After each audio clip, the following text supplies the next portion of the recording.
It's the word the Lord is spreading. I want you to meditate upon that word. Tafakari tu katika hilo neno ambalo nimesoma. Yes, Lord. We invite your presence, O Spirit of God.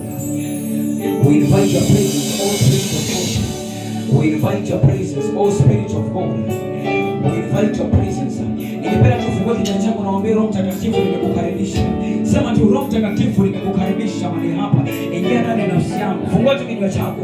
Sema tu maneno haya. Sema Roho Mtakatifu nimekukaribisha ndani ya maisha yangu. Sema tu nimekukaribisha ndani ya maisha yangu. Nimekukaribisha ndani ya maisha yangu. Somebody speak. Mtu afungue tu kinywa chako. Ndio tu Bwana nimekukaribisha. Nimekukaribisha ndani ya maisha yangu. Kama sio wewe ningekuwa wapi mimi?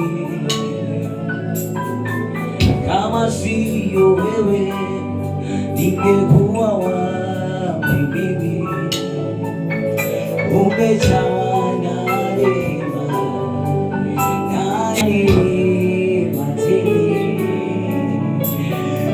Kuna wale katikati yetu ingekuwa wameshapotea mahali hapa, lakini Bwana amekupatia nguvu, ndiposa umesimama. Umejawa na rehema na neema. Ningependa tu unene na Mungu.